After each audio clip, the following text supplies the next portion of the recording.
the colors and the beauty and the fractal patterns and all the vibrancy that they were holding. Yeah. They can see if there are some sounds around them, they respond to it.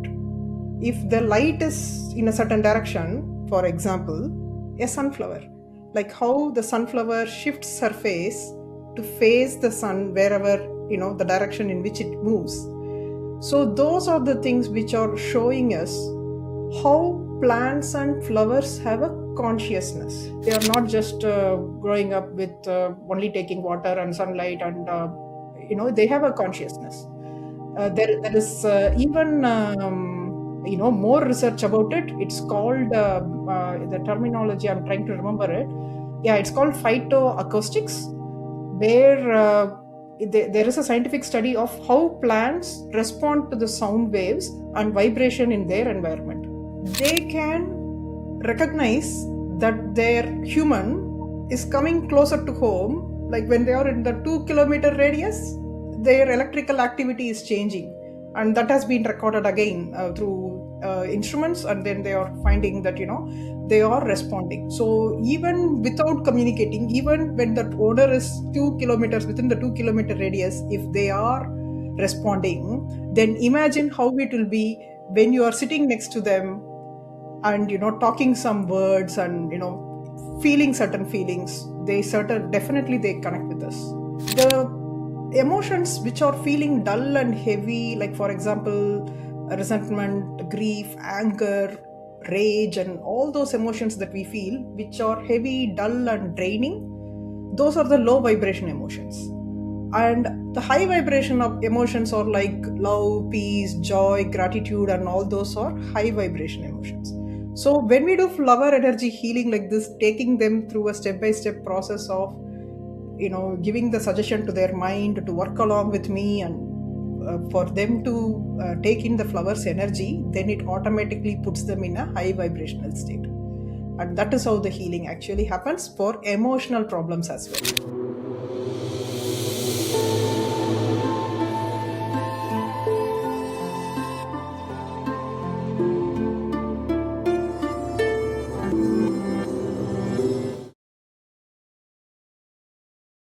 Hello, Meena. Hi Indu. Should I call you Flower Fairy? Of course. That has become my nickname these days. Yeah, I was just saying it as a to put a fun element there, but then now I seriously believe it. Beautiful. Okay.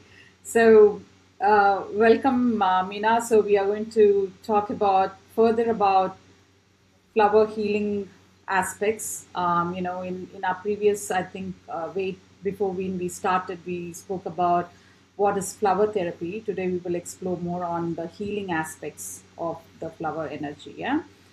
But before I want to, go deep into this healing process, I want to ask you something. So, why flowers are so special for you? Like, why is that attraction? Through my own healing journey,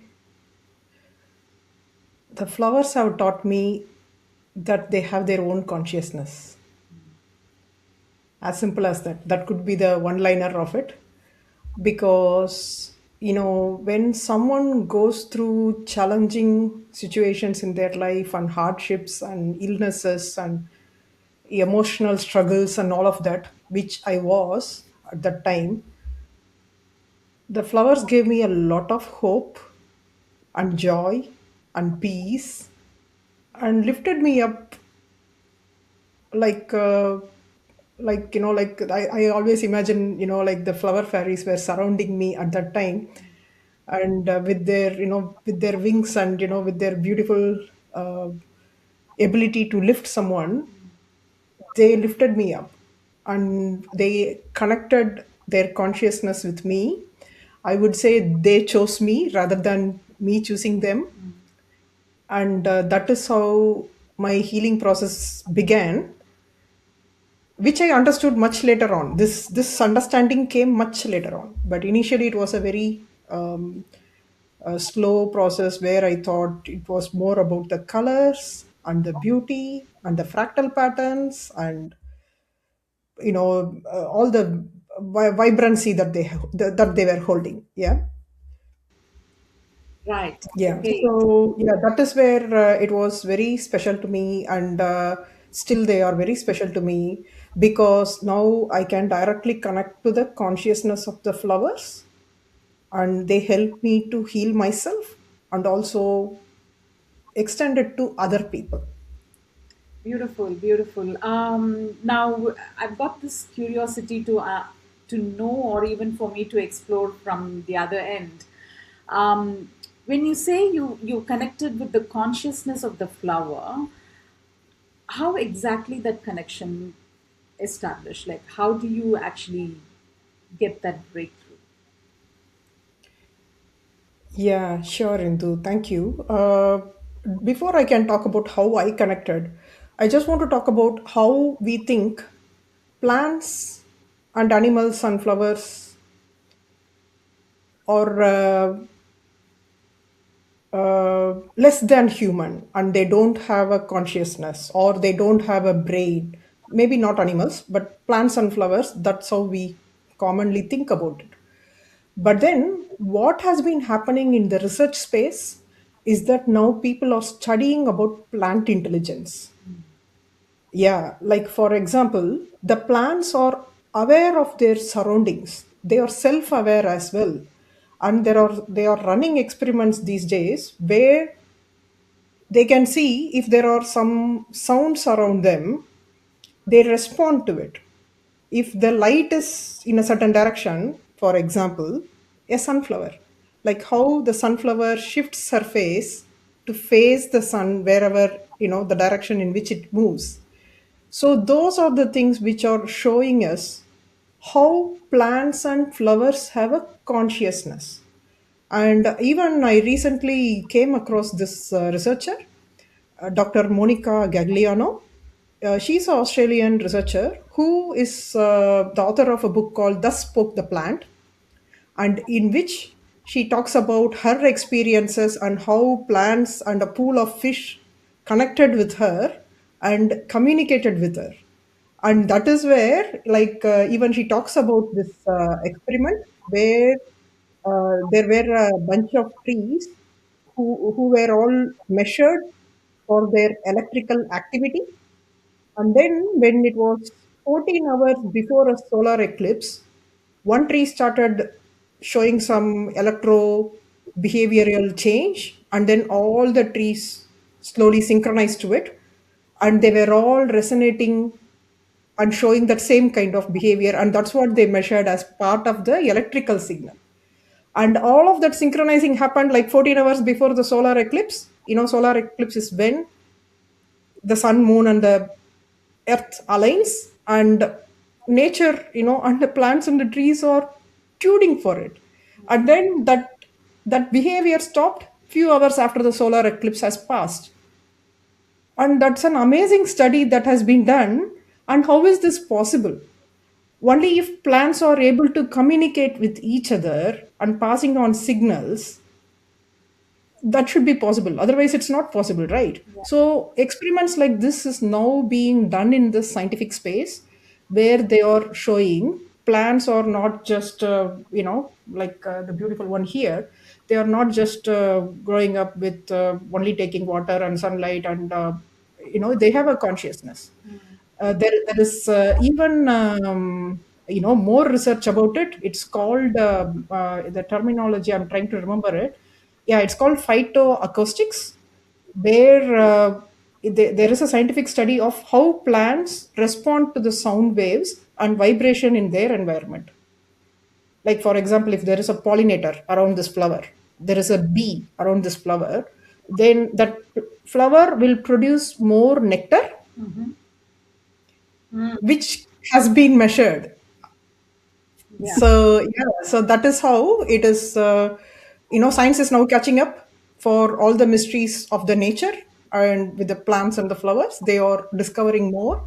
And this is where I strongly believe, the consciousness is what, which is making all the difference when it comes to healing as well as for personal transformation.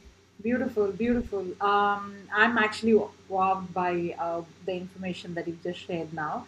So, which means plants, trees, and flowers can actually hear what we say to them, like when we communicate in the sense, because I've seen recently where they're actually talking to the branch of the tree or the twig of the tree, and then it's responding. But I'm not too sure whether that's actually true or they're making it for the sake of, making their videos viral. So is that something possible, Meena? Definitely, definitely. Like there is also another research I came across another one where house plants, like this beautiful lady here, they can recognize that their human is coming closer to home. Like when they are in the 2 kilometer radius, their electrical activity is changing, and that has been recorded again through instruments, and then they are finding that they are responding. So even without communicating, even when the owner is 2 kilometers within the 2 kilometer radius, if they are responding, then imagine how it will be when you are sitting next to them and talking some words and feeling certain feelings. They certain definitely they connect with us. Right. We are not able to read that, but they definitely do. Right. Okay. That's amazing, isn't it? So that's kind of, they are able to feel our vibe and we are able to feel their vibe. Correct. That's beautiful. When we talk about vibration, is that something that you work around when we talk about floral energy? Um, and is that something really associated with the energy and the healing work, Meena? Yeah, yeah, definitely. That is where I tap into the energy of the flowers. So, for example, if you take all the energy medicine modalities, like for example, Reiki, and I learned something called quantum touch, and there are many other modalities like that out there. And the basics of energy healing is, and even before to talk about energy healing, simply energy means prana or chi. Those are the terminology used in either in Sanskrit or in Chinese as representing the vital life force within all living beings. Yeah. And some of that, and in scientific terms, that could translate as electromagnetic frequency, electromagnetic field. So, for example, when we talk about electromagnetic field, a natural electromagnetic field could be the Earth's magnetic field. Or when we talk about something artificial, it is like the Wi-Fi that we have, which allows us to connect now. Yeah. So that is where it can be natural or artificial. And when energy healing happens, what actually happens is the energy flows through the practitioner, the source energy, and when that person comes in contact with the client's energy field, let's say the practitioner is holding a high vibration and the client is stressed or having a physical illness or emotional problem and whatever it is which is making them vibrate at a low vibration. And when we do energy healing, what happens is there is something called energetic resonance which happens. And energetic resonance is it gets equalized. This energy shifts to the client's energetic field, and that's how it becomes equalized. And when their vibration is rising, then all their energy centers get cleared and they feel better, and slowly improvements start showing up in their mind and their body and in the spirit as well. So, this is the concept of energy healing and how energy works. And what I do is I bring in the flowers because, as I said initially, when I was dealing with flowers, I didn't realize and understand the vibration behind that. But then the flowers vibrate at a very high frequency. Like, for example, like a rose is the highest one, which is like 320 to 350 megahertz. Lavender is like 118 megahertz. Like that, they vibrate at a higher frequency. And when you compare that with a human's frequency, a healthy human body can only vibrate at 62 to 72 megahertz. And if they become sick and not feeling well and depressed or sad, grief, if a lot of other things are going on, then the vibration drops even lower, like 58 megahertz or much lesser than that.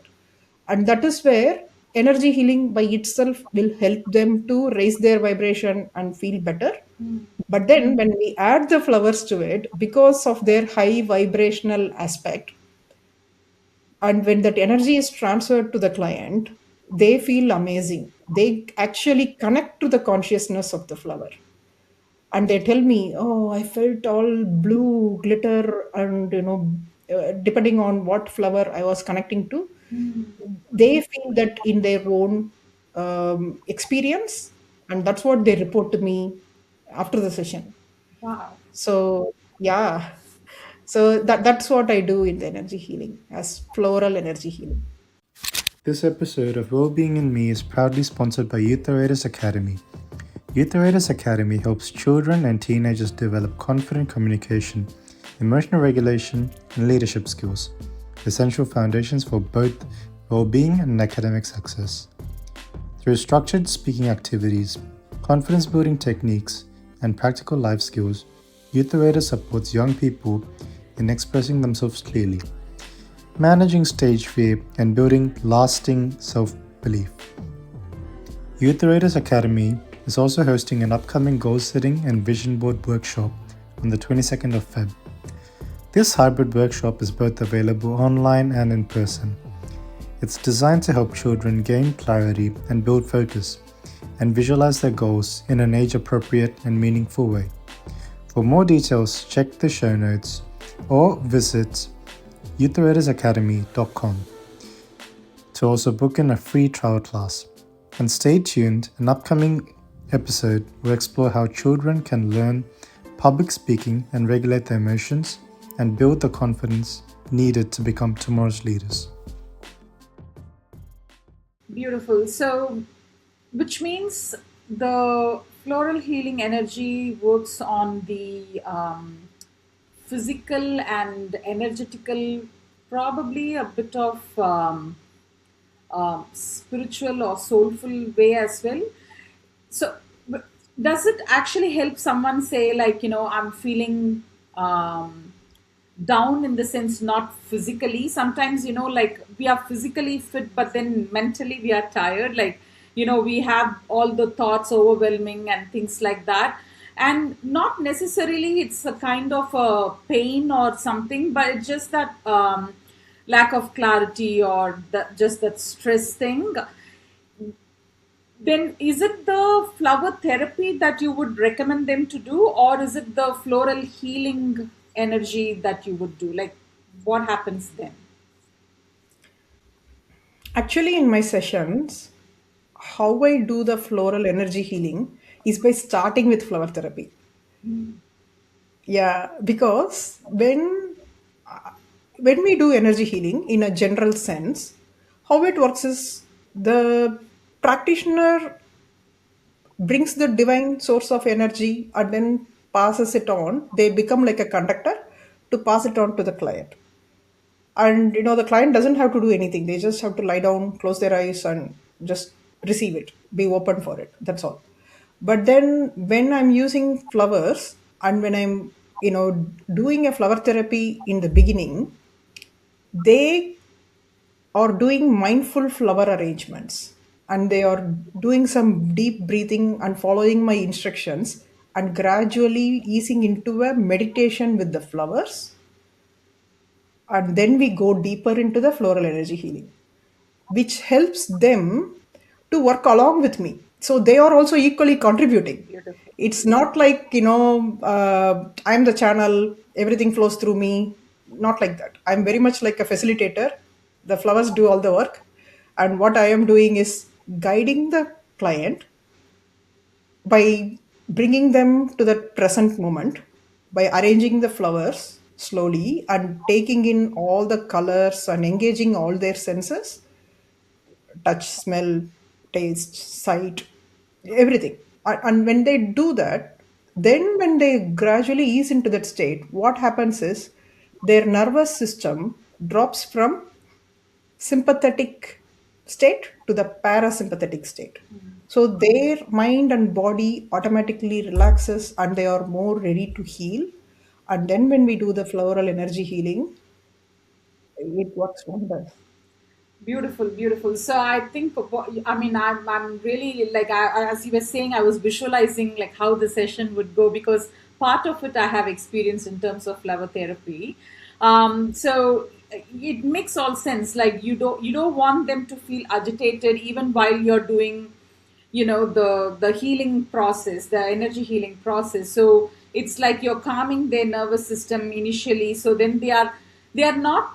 Otherwise I feel as a person who wants to enjoy that receiving, because if they are so scattered in their thoughts and mind, I think they have a barrier, like there is a resistance to receive anything. I think with the flower, whatever you're doing, the first step and then the second half, it allows them to be more open to receive all the good energy from the flower. Beautiful, beautiful, Meena. Thank you. Beautiful. Just to add to it, Yeah. Indu, when you asked about the emotions and how it will help, I think that's where I was going, but I missed to cover that. The emotions which are feeling dull and heavy, like for example, resentment, grief, anger, rage, and all those emotions that we feel, which are heavy, dull, and draining, those are the low vibration Yeah. emotions. And the high vibration of emotions are like love, peace, joy, gratitude, and all those are high vibration Yeah. emotions. So when we do flower energy healing like this, taking them through a step by step process of giving the suggestion to their mind to work along with me, and for them to take in the flower's energy, then it automatically puts them in a high vibrational state. And that is how the healing actually happens for emotional problems as well. Beautiful, beautiful, beautiful. Is there a particular flower that you work with now? As you were saying, like, one of your clients, they felt that, you were using a flower in your thoughts and doing the healing energy through that flower, and they can actually sense it. Is there a particular choice of flowers that you use for a particular ailments, or is it how do you go about with that? Generally, there are certain flowers which help with certain ailments, and there are certain meanings associated with it. Like, for example, lavender for relaxing and calming, roses for love, lotus for more for spiritual enlightenment, and for raising the consciousness, and marigolds for to feel joyful, like that. There are different flowers for different reasons. But then what I find which works well is that to go with the seasonal flowers. Otherwise, what happens is the focus is so much on what flowers you are choosing for which particular ailment, and then I'm also teaching the client how they can continue these practices at home. I don't want them to be pressured by, oh, if I have to relax and feel calm, I have to somehow source lavender. No, we don't want them to feel that way. That's where any flowers which is accessible for them, that's what I recommend them to do. And same with me also, like yeah, like there are I use tend to use, if possible, the flowers which align with our chakra centers, like all the seven chakras. If not, like a white, this is a white beautiful gerbera, or a white rose which can cover for all the chakras. But not necessarily I need to stick to it. Sometimes it is very intuitive, I would say, Indu. Like sometimes it is I go by the chakra colors, and go by the sequence of the chakra, releasing the blockages in every chakra. But sometimes it's not like that. It is more what is in my consciousness, and what comes up at that time. So yeah, Okay. so it's a mixed bag. All right. Okay. That's. I mean, that makes sense. More intuitiveness works for I think both the parties, right? So that's very good. So now, is there a like where it has? Can you just like explain it to where how actually it helps. Now we were generally talking about it heals, and then this is how you connect with the consciousness of the flower and how it's helping people on healing aspects. Is there any recent times where your clients have had a particular thing which they were struggling a lot, and doing this floral energy healing has actually helped them to completely come out of that situation? Yeah, yeah, definitely. It has quite few times, and even in my own journey, I used to be very miserable, beating myself up, filled with rage, guilt, anger, lot of suppressed and repressed emotions. Flowers helped me to release all of them. At that time I didn't knew about the energy behind them, but later learned about it. But then now when I'm helping my clients, they are coming for various emotional suppression as a problem, like various emotional problems, where I'm able to offer them the flowers, and they are passing on their energy to do the healing.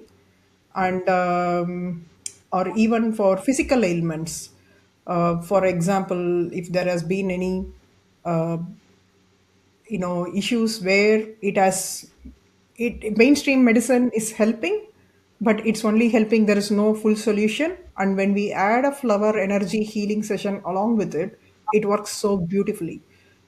And even with my son, who had a disc bulge in his spine, and the only option was to do a surgery and mm, or to have steroids. Energy healing did wonders, and now he's happily bouldering and doing other things, and not even having a need to do a surgery or even a steroid injection or anything of that sort. And it was a miracle.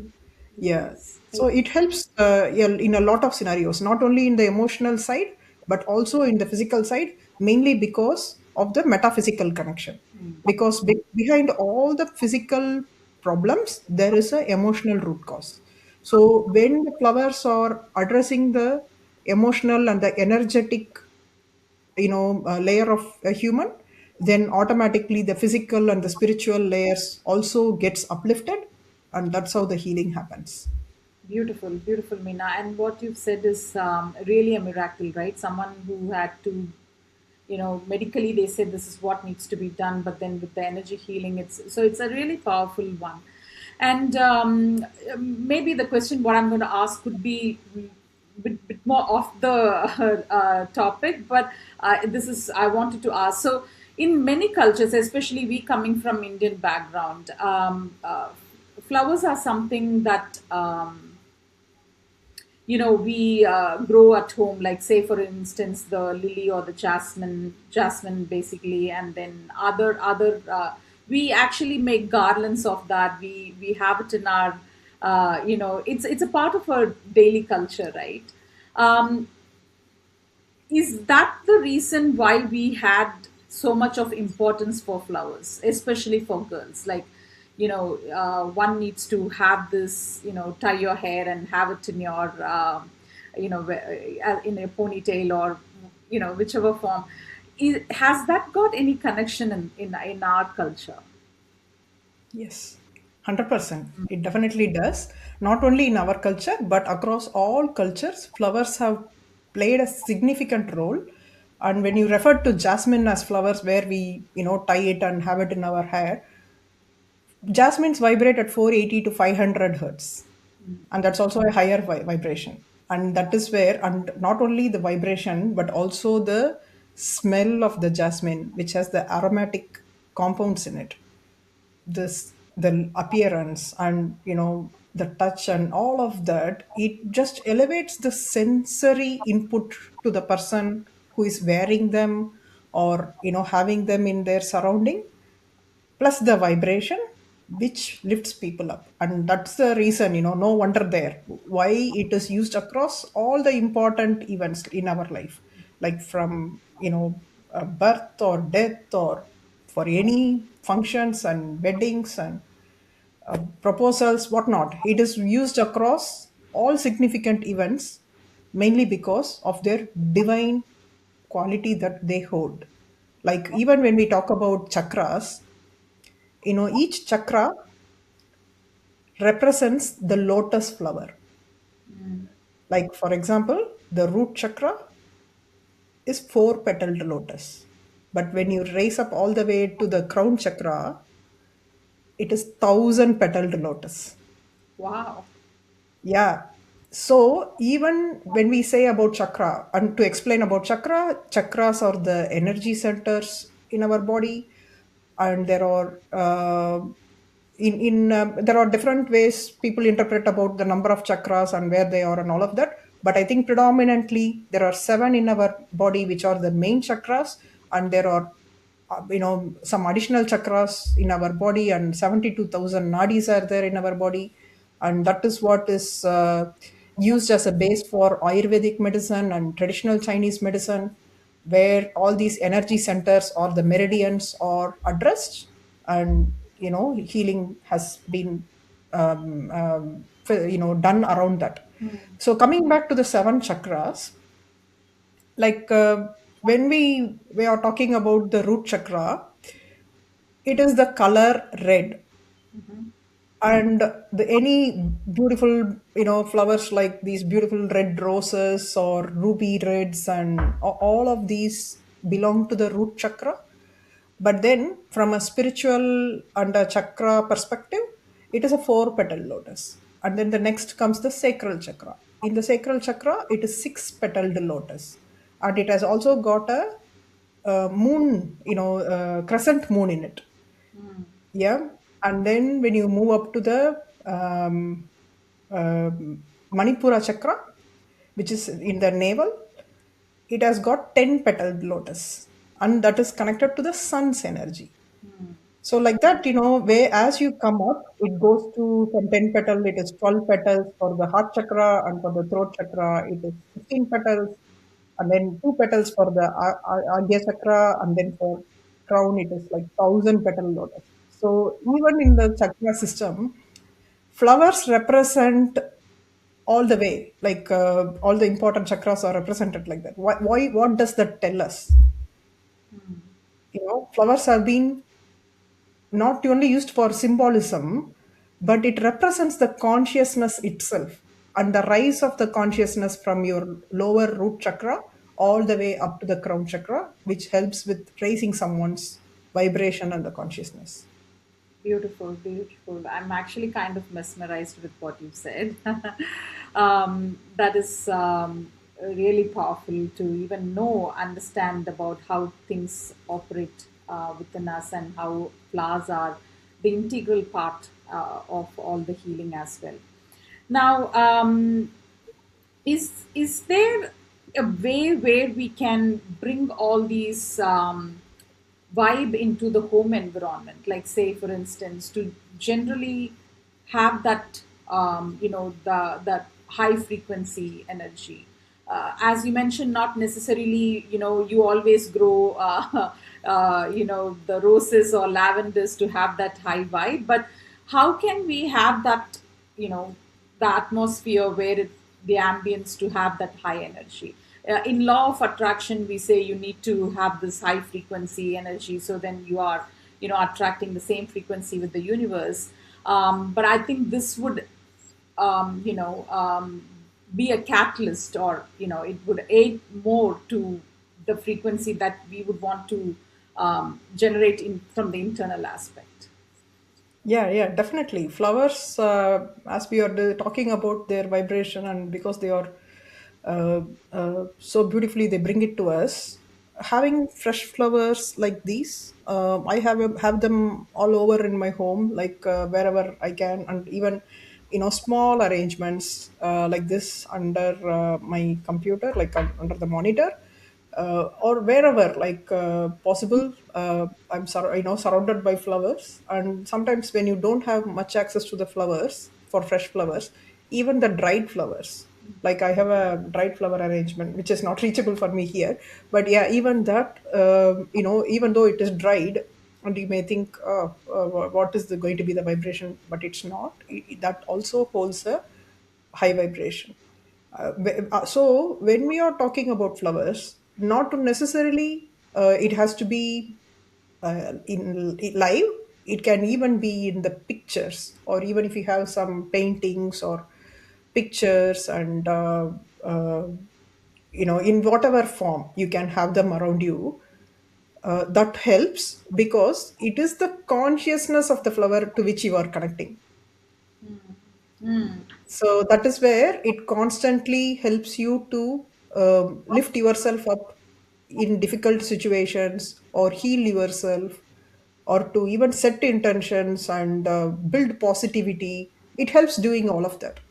Right. Okay. All right. That's interesting to even have a picture of a flower. So I think that is quite affordable, or that's quite possible rather than saying affordable. That's quite possible for everybody to have that. So how do we? How one can know, like, going through certain things, how one can identify themselves that I need to go and do this flower healing, you know, that session. How will one they know? What's the indication for them? If you are someone who understands that humans are part of nature, we are not separate from it. So, all the biggest inspirations and discoveries have been made from nature. And when you look at the flowers, there is even a famous quote from Ralph Waldo Emerson, that the earth laughs in flowers.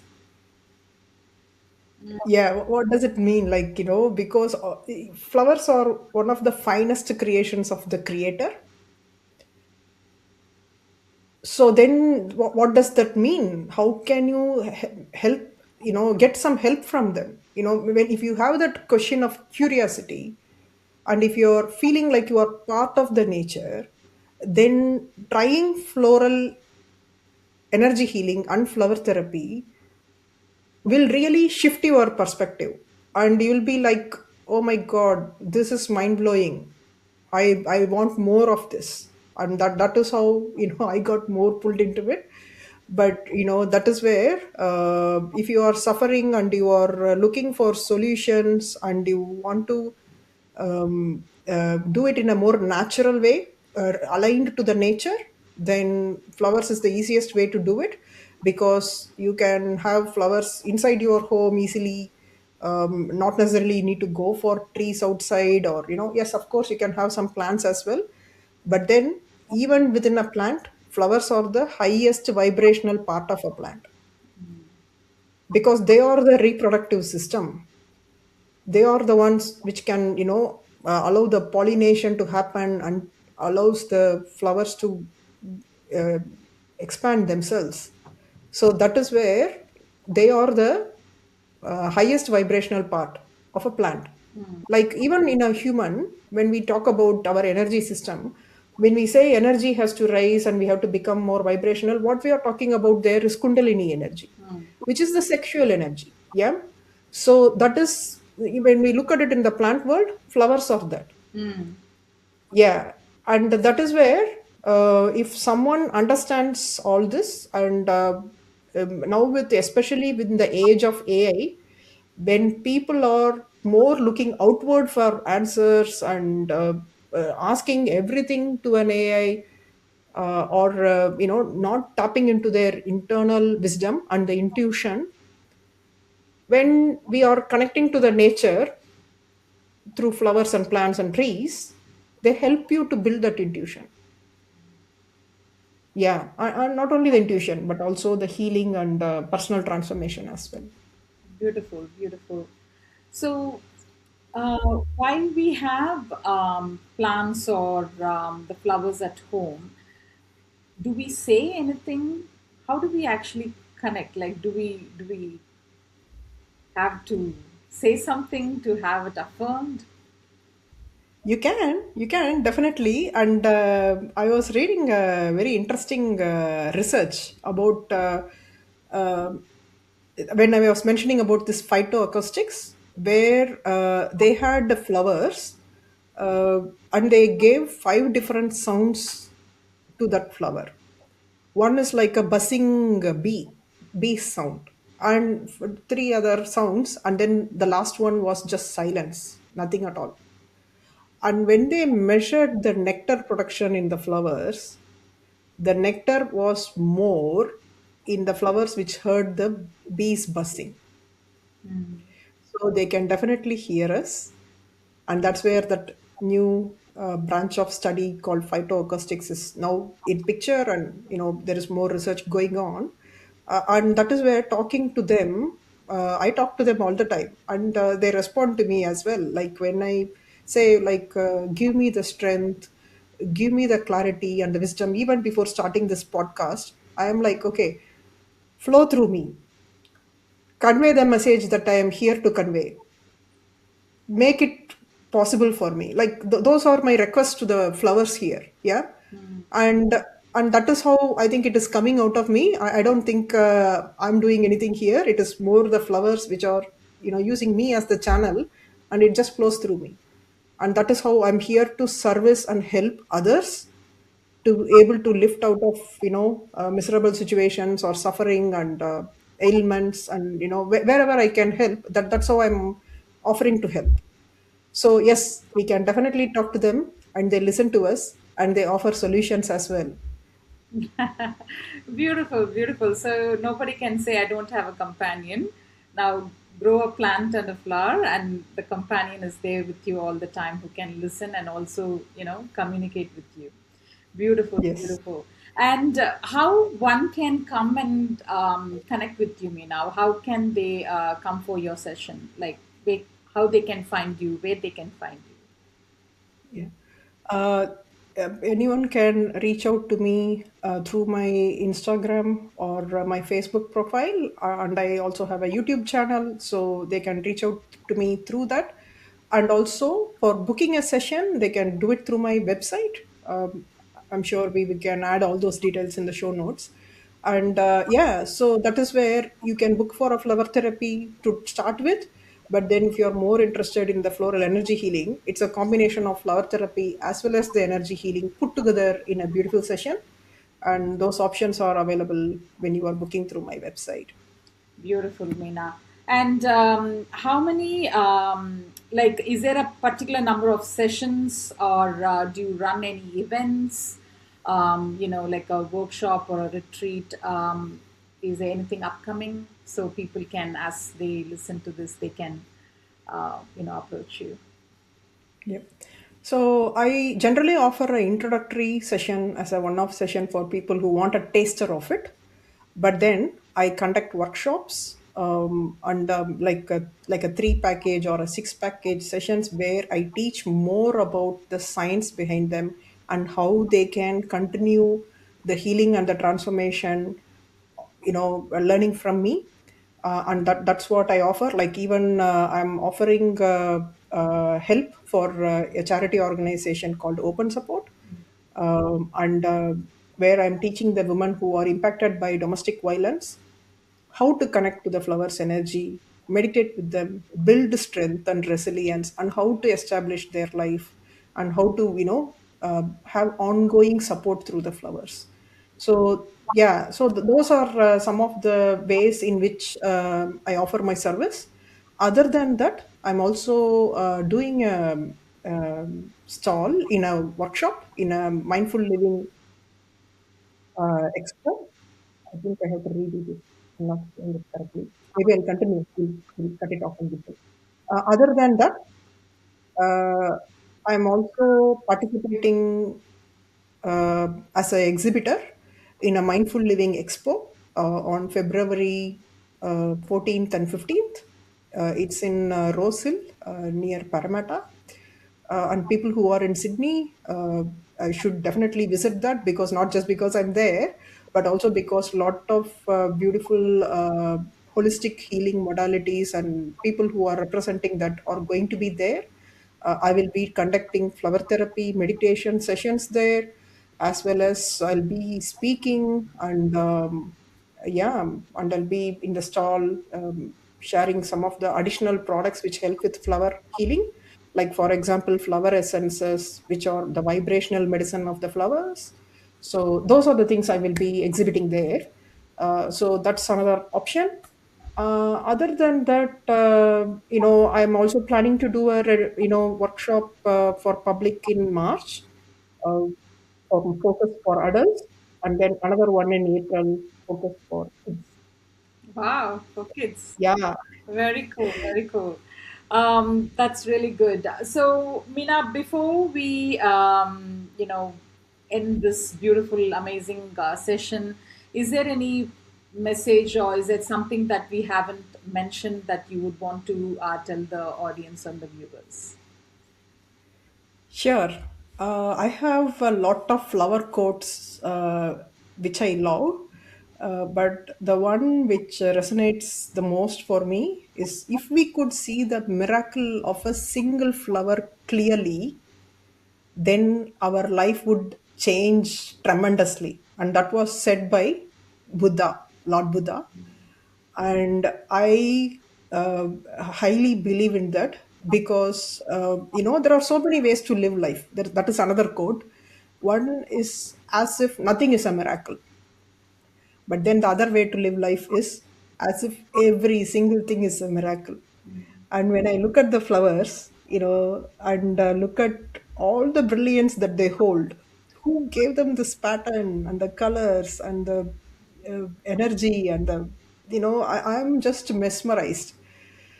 And that is where I think, if people are able to see the miracle that they hold and tap into their energy and their beauty and their wisdom, they will heal themselves.